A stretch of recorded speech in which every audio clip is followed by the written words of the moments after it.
I had a prof who made it very clear that he didn't appreciate the women in the class having any strong opinions or questioning him on anything, though he encouraged the men in the class to speak out and ask questions. And one day, one of the women in the class challenged him on something, and a couple of us backed her up on it. And he sort of let it go after a while, but the next time somebody asked a question, he turned to us and said, "Well, why don't you answer that, girls? You seem to know everything." And when we talked about it afterwards, we all pretty well agreed that he wouldn't have treated any of the men in the class that way. For the final class in one of my courses, the professor had a special treat for us. It was a slideshow. And we watched this slideshow of the images and the artifacts that we had talked about during the year. And then we got to the end of it, and the last slide was of a woman in a bathing suit just sitting on a beach. And he said with a smile, "I like to end every course with a pretty sunset." And I think for the women in the course, it was pretty offensive to hear ourselves compared to a sunset, and then to be left with that as the final impression of the course soured the whole year for me. What I find distressing coming back to university after almost 30 years is that so little has changed. It seems to me, in particular, in the use of gender-specific language. There doesn't seem to have been much of an attempt, despite the awareness, despite the coverage by media, to do something about this. And I find this distressing, discouraging, and distracting in the classroom. I feel that visible minority women like myself are not only sexually discriminated against, but also racially discriminated. It makes me feel very bad, because not only do I feel insecure, but I feel that the professor is telling me not to try very hard to reach academic success. And when I am discriminated against, I feel, what is it for? Is it because I'm a woman, or is it because I'm colored? I feel sometimes it's both, and it happens so often it becomes very frustrating. I had a prof who was a woman who was very sexist. She, bantered a lot with the men in the class and spent a lot of time with them and showered a lot of attention on them and generally ignored the women. And I had missed a fairly important class and came in the next day very apologetic and with a really good reason why I had missed. And she gave me a really hard time about it. And after we had resolved the situation, a man came in who had missed the same class I had missed and didn't really have a very good excuse. And she told him that he'd been a bad boy, but not to worry about it.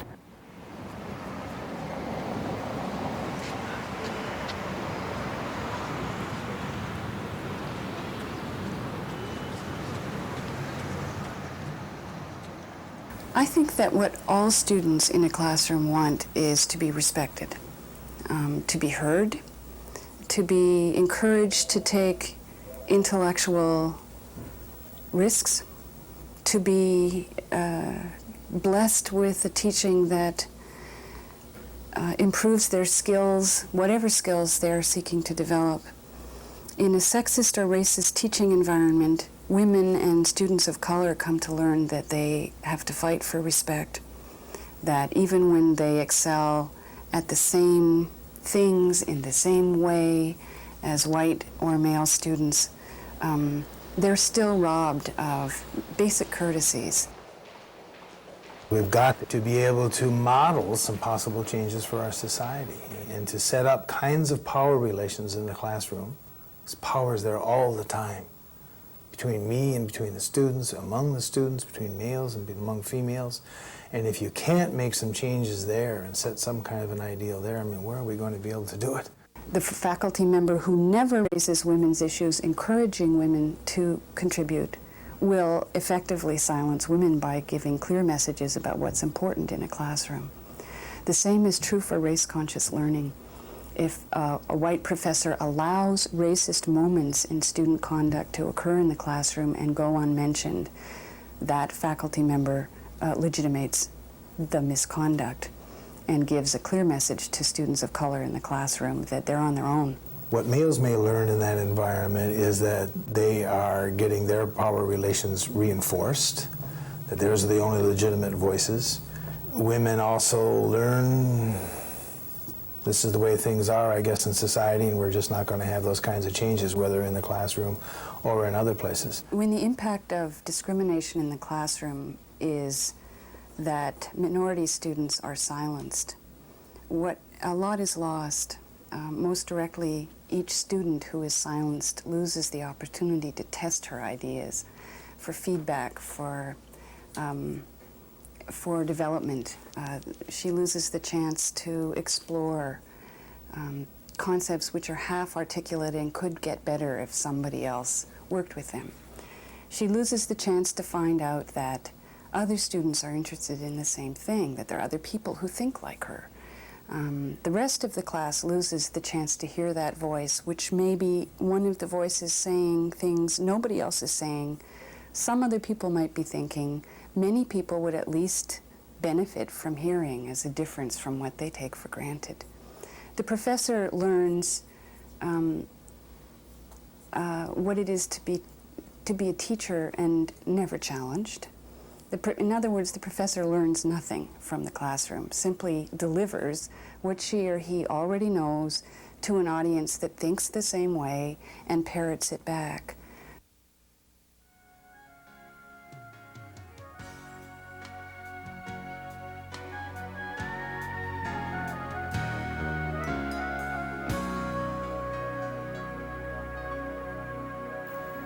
In our study of post-secondary classrooms, professors from all disciplines participated: business, math, science, psychology, literature, education, on and on. We had participation from every department.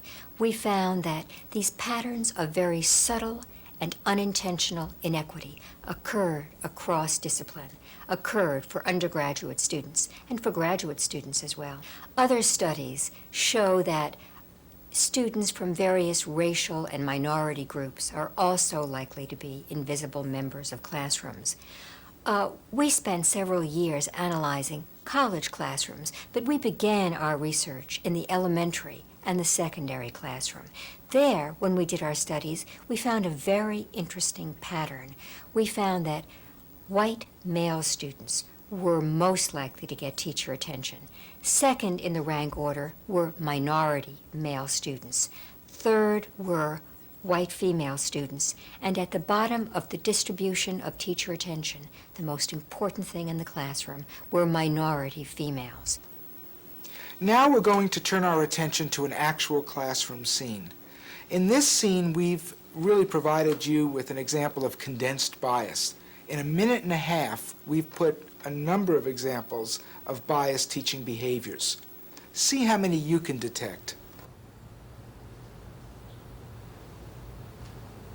Let's continue now with causes of World War I. Same format. Austro-Hungarian fragility. Excellent, thank you. Yes. The rivalry between Britain and Germany. Okay, fine, John. Now, how does that, what rivalry? What were they? Well, the rivalry that Britain was concerned with Germans' expansion of their naval power. Yes, very good. Yes? And shifting balances of power in Europe. Alsace-Lorraine. And, yes, Calvin, but how does that fit in? France wanted to retake the territories that they lost in the Franco-Prussian War. Excellent, Calvin, thank you. Yes? Internal pressure within the states themselves. And the complex web of forces. Clear now. The system of alliances? Follow their own internal logic. Follow their own internal logic. Thank you. Russian expansionism? Yes. You can also say the assassination of the Austrian Archduke. And do you know where that was? Yes, Bulgaria. Thank you. Yes. Xenophobia. It's kind of like when there's a... It's a fear of others. How would that relate then to the... Well, it led to a rise in sovereign states. Good. Yes. There was the enfranchisement of women. That didn't take place until the 1920s. Thank you. This class was typical of so many college classes, in that this classroom had 3 classes. A class of 1 or 2 students who were very active and got a great deal of the teacher's attention. A number of students who made 1 or 2 comments in the class, and then a large group of students in a typical college class, almost half, who really said nothing, who were silent spectators to the educational process. One of the reasons this happens is that males are more assertive in classrooms. They call out comments, they call out answers, they grab and demand our attention. When we react to students' answers, we find that males get more clear and precise feedback. We're more likely to say to males, "Good job, excellent thinking." They get more of our praise. They get more of our helpful and constructive remediation and criticism as well. This specific and clear feedback leads to student achievement. Professors do more than teach science and math and English. Professors also model behaviors to their students. When a professor makes that extra effort to include students in conversation, to make sure that girls are participating in class, that women aren't being interrupted, then that professor is teaching some of the most valuable lessons of the semester. There are so many different micro-inequities, subtle forms of bias that creep into classroom teaching that we're totally unaware of when we're in front of a class. For example, we find that male students get more of our questions. We ask them more memory and lower order questions. We ask them more higher order and thought-provoking questions as well. When professors include women in classroom discussions, they're teaching men in their class a very important lesson. And they're also teaching women a lesson of self-esteem and self-worth. It takes a lot of courage for a young woman in college to challenge male language, a male curriculum, a male professor. When she manages to get that kind of courage up and make her comment, too often she is put down, as in this case, when the female student asked to be referred to as a camera person. This was greeted with humor, joking by the male students and by the professor. Look for the male connector. Slip it into the female. Snug and tight. What about the auto iris there? Right here. Right here. Big number, little hole. Smaller number, the bigger the hole. Well, what about the gain? Gain is your choice here. 0918. Sorry, where's the gain? There's a little silver button here. The zoom. Precision. Like fuel injection on a Maserati, you know? And Jeff, you gonna be a cameraman? Camera person? Sorry. For the ladies. Camera person, go and be a camera person, Jeff. Thanks, Harold.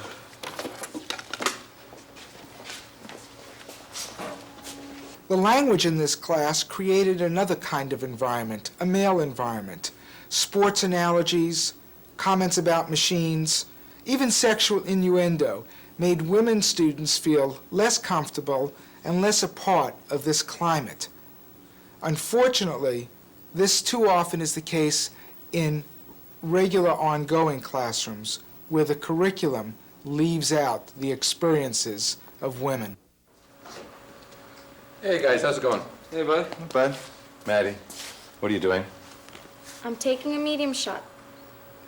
It needs something, and I can fix it. Plant your Right. feet further apart. Turn. With your hips, turn into the shot.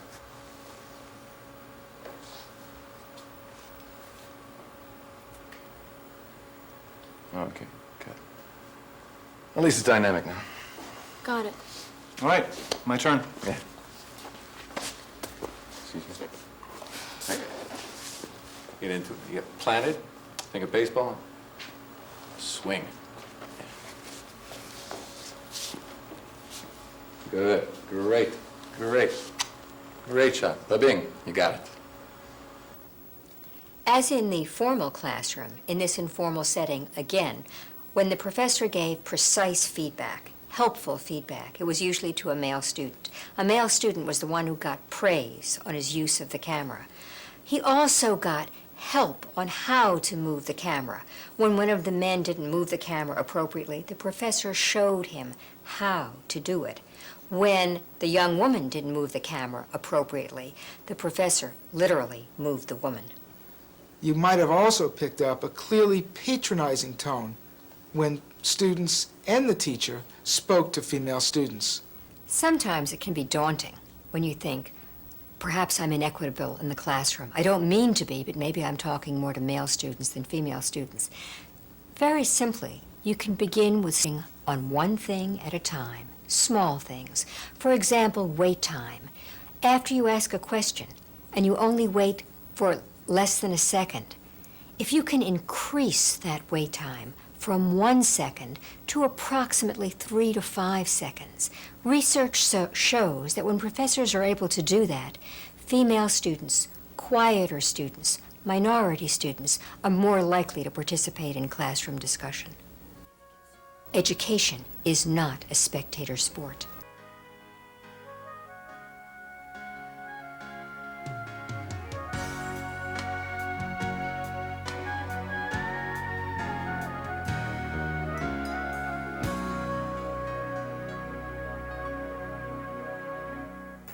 As a faculty member, I think there are a number of things I can do to increase my own sensitivity as to whether there's a problem of gender discrimination in the classroom, as well as I think there are a variety of techniques I can do to improve my own behavior and make some change in what's going on in the environment.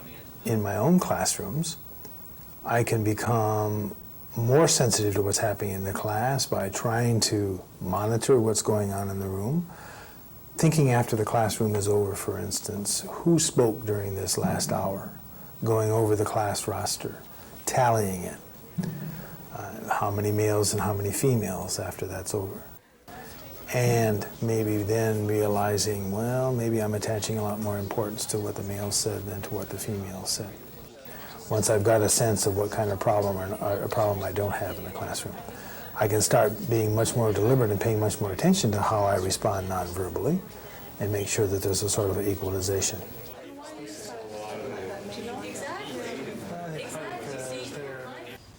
A short-term solution for teachers who want to change is to be sensitive to the dynamics of power in the classroom. As a good teacher, we should be sensitive of that anyway, because the classroom is a setup where the teacher is the one with power passing knowledge on to the students who are powerless. And we have to work with that reality in some way to allow students' experiences to come into the classroom. And I mean all students. And I think just working from that general pedagogical base would benefit women and minorities who are excluded. Women don't get equal access to learning. They don't get equal access to the life of the university. They don't get equal access to the subject matter. And they learn to accept that.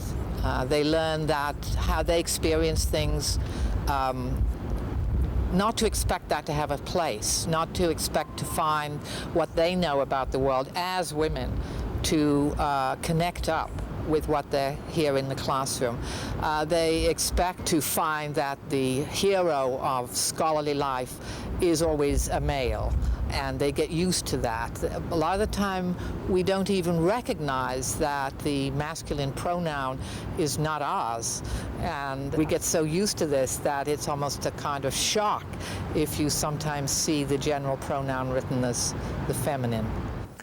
I think also in education, especially higher education, there's a tendency to believe in what has become known as the canon, you know, the way of doing something, the primordial concept, the rich history, without realizing the fact that that, quote, rich history has had a very peculiar slant to it. I mean, it's been done mostly by males. Whether it's in English literature or developing the latest financial management methods, or whether it's developing theories of how the media affects society. It isn't a full or a complete history, but yet we've been educated that it is. I treasure academic freedom. I don't think I have ever known it to be used to support issues for women. It seems to me almost universally used to support the status quo. So though I treasure it, I think there's some fundamental problem in its application. I suspect, could it be that deep in there are assumptions that are sexist and racist, and that makes a difference to what people want to be free to say? The issues of racism and sexism in the classroom raise a lot of anxiety in everybody, in the minorities and the women trying to protect themselves, and in professors across the board. And one of the ways that the anxiety has been manifesting itself is in this whole issue of political correctness. Suddenly it's as though women and minorities are policing these poor professors who are being required to change their scholarship, change their knowledge in completely unacceptable ways in order to respond to the political demands of women and minorities. And I would like to address that issue of political correctness because it seems to me that is an example of the backlash that you ran into when you are a woman or a minority trying to get respect in the classroom. Suddenly asking that the curriculum should include half the world is seen as interfering with knowledge, interfering with the professor's right to teach what he or she chooses. And that kind of response ignores that knowledge has always been tied to power. Number one, faculty members are like other human beings, especially in organizational settings. They develop routines, they develop norms of behavior, and it's very difficult for any of us to change. That's number one. Number two, it seems to me that particularly in universities, we faculty members are giving a great deal of autonomy, and we're very resentful when our autonomy is tread upon. And obviously, going into my classroom, where I have a lot of power and a lot of autonomy, and trying to suggest ways in which I ought to be changing my behavior, not only threatens my normal routine, but also threatens my territory and my sense of autonomy. And therefore, I'm going to be protective, and I'm going to start throwing up some defenses. If feminism were only an idea, if differences about race were only ideas, maybe we would be in the realm of academic freedom. That is, people could disagree about the Holocaust as an idea. But racism isn't just an idea, and women's inequality isn't either. Racism and misogyny are systematic social practices of subordination. And if people can practice subordination in the classroom or in the university through words or teaching content or exam styles or hiring practices and be defended in the name of academic freedom, two things happen. One, the system reproduces inequality with a vengeance. But also, what is racist about the expression is erased for this universal neutral abstraction called expression. Racism and sexism aren't simply words, and practices which amount to subordination of women in the institution aren't just ideas, and they need to be redressed.